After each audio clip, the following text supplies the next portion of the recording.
سبحانك لا علم لنا الا ما علمتنا. اعزائي طلاب الصف الاول اعدادي، اهلا وسهلا بكم. معكم مستر جمال عبد الله، وهنحل النهارده محافظه مهمه جدا جدا، محافظه القليوبيه. تعالوا بينا نبدا. اول سؤال معانا بيقول لي ايه؟ سالب س اكبر من الخمسة. السالب ده كل اللي عليك انك هتوديه الناحيه التانية، تبقى سالب 5. السؤال التاني بيقول لي اذا كان احتمال نجاح طالب 75%، فان احتمال رسوبه، المفروض رسوبه 25%. شويه اللي باقيين، ما هم المجموع كله 100%، يبقى 100% ناقص 75%، يبقى فاضل 25%. 25% دي لو انت كتبتها على الآلة الحاسبة وكتبت يساوي هتطلع لك ربع. لو كتبت 25% وضغطت يساوي بس هتطلع لك ايه؟ هتطلع لك ربع. طيب، اما بالنسبة للسؤال التالت بيقول لي جذر 9 زائد 16. هحلها الأول ديت اللي هي جذر 25 يعني 5. 3 زائد كام يدينا 5؟ طبعا 3 زائد 2 يبقى الإجابة 2. بالنسبة للسؤال الرابع بيقول لي 2 س بيساوي 6. طب الاتنين في كام يدينا 6؟ 2 في 3 يبقى السين ب3. السؤال الخامس بيقول لي جذر سالب 7 تربيع. طبعا التربيع هيشيل السالب والجذر هيشيل التربيع، يبقى الناتج معاك 7. تتأكد ازاي ان الحل بتاعك 7؟ هتجيب الآلة الحاسبة بتاعتك، تعمل جذر سالب 7 تربيع وتضغط يساوي، هتلاقي الإجابة معاك 7. طيب، السؤال السادس بيقول لي إذا كانت السين بيساوي صاد، فإن 1/5 أس س ناقص صاد.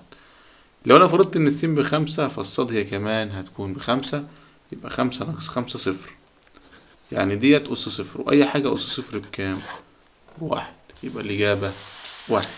السؤال التاني بيقول لي أكمل ما يأتي. إذا كانت ال5 س بيساوي 35، فإن 2 س زائد 1. طب الخمسة في كام يدينا 35؟ 5 في 7، معنى كده إن السين ب7، يبقى الاتنين في 7 ب14 زائد الواحد يدينا كام؟ 15، يبقى الإجابة 15. السؤال التاني بيقول لي الصورة القياسية للعدد 7 ملايين. المليون ليه 6 أصفار، فأنا هحط 6 أصفار، ودي عبارة عن 7 في 10 أس كام؟ أس 6. ديت الصورة القياسية اللي هي 7 في 10 أس 6. السؤال التالت بيقول لي احتمال الحدث المستحيل طبعا ب0، وإنما المؤكد بكام؟ ب1. السؤال الرابع بيقول لي اضرب دي. أول حاجة إنك تفك الأسس دهيت الأول. 2 أس 3 ب8 ناقص 20. بعد كده تضرب الأول، 3 في 8 ب24، 24 ناقص 20 هتساوي معاك 4، يبقى الإجابة 4. أما بالنسبة للسؤال الخامس بيقول لي س على ص بيساوي 7/2، فإن 2 س على 7 ص. يبقى أنت عندك الس ب7 والصاد ب2، يعني كده 2 في الس ب7 على 7 في الصاد ب2 ب14 على 14، يبقى الإجابة 1 صحيح. السؤال التالت بيقول لي اختصر لأبسط صورة. جذر 9 على 4 اللي هي 3 على 2. 3 على ايه؟ على 2 ناقص 3 على 2 زائد أي حاجة أس صفر ب1، و3 على 2 ناقص 3 على 2 ب0، يبقى 0 زائد 1، يبقى الإجابة 1. السؤال رقم ب بيقول لي أوجد قيمة موضحا خطوات الحل. يعني مهم جدا الخطوات بتاعة الحل في الامتحان. طيب، كتبنا المسألة هنا وهنبدأ نحلها.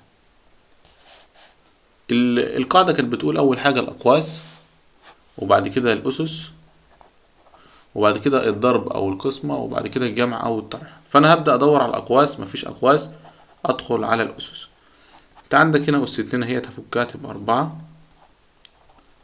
وعندك 3 أس 2 ب9، فكتها كده. أنا فكيت الأسس. أخش على المرحلة اللي بعدها وهي الضرب أو القسمة. أنا قابلني ضرب اهوت من على اليمين، أضرب الأربعة في 12 ب48. بعد كده قابلني قسمة برضو 48 على 24 فيها الاتنين، نزل التسعة ديت. بعد كده قابلني جمع، هجمع 9 و2 11، يبقى الناتج الأخير 11. وكده أنا عملت له خطوات الحل. السؤال الرابع رقم أ بيقول لي أوجد مجموعة حل المتباين. هنحلها في المكان دوت كده اهوت. هو المفروض الناقص بيعدي زائد، يعني 2 س أكبر من 5 زائد 1 6. المفروض إن الفي بيروح الناحية التانية على، يبقى السين أكبر من 6 على 2 ف3، يبقى السين أكبر من 3. ممكن أقول له بقى إيه؟ مجموعة الحل بيساوي س حيث س تنتمي لنون اللي هي الأعداد النسبية، والسين أكبر من التلاتة. بقى حلتها له بشكل ممتاز جدا جدا. السؤال رقم بقى بيقول لي أوجد مجموعة الحل في نون، نحل دي في نون يعني. طيب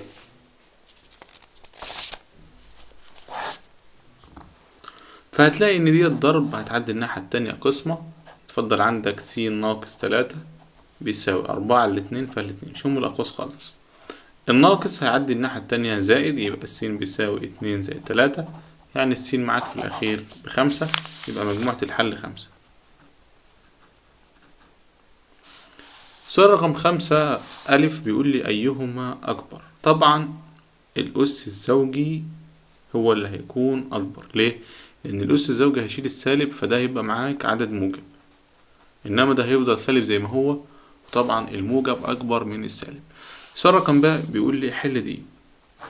طبعا احنا عارفين إن احنا في الضرب بنجمع الأسس، يبقى 6 زائد سالب 2 اللي هي 4 على 7 أس 3، وأنا في القسمة بطرح الأسس 4 أس 3 1، يبقى الإجابة معاك 7. السؤال رقم ج بيقول لي سحبت بطاقة عشوائية من 8 بطاقات مرقمة من 1 إلى 8، اكتب فضاء العينة ثم أوجد احتمال كل منه. طيب وأنت فضاء العينة عندك مكون من 8 بطاقات، 1 2 3 6 7 8، وهو عايز احتمال الحصول على عدد زوجي. العدد الزوجي عندك هم 2 4 6 8، هم دولت كام؟ 4، يبقى 4، والعدد كله 8، يبقى 4 على 8 اللي هي نص. السؤال التاني حدث الحصول على عدد يقبل القسمة على 3. ايه اللي ممكن يقبل القسمة على 3 عندك؟ اللي بيقبل القسمة على 3 اللي هم 3 و6 بس، هم اللي بيقبلوا القسمة على 3، يبقى هم عددهم كام؟ 2، وهم كلك 8 احتمال، فالمفروض 2 على 8 اللي هي ربع. بكده نكون حلنا المحافظة الخامسة. ما تنسوش تعملوا لايك للفيديو واشتراك للقناة، وانتظروا بقى حل محافظات جبر والهندسة للصف الأول الإعدادي. والسلام عليكم ورحمة الله وبركاته.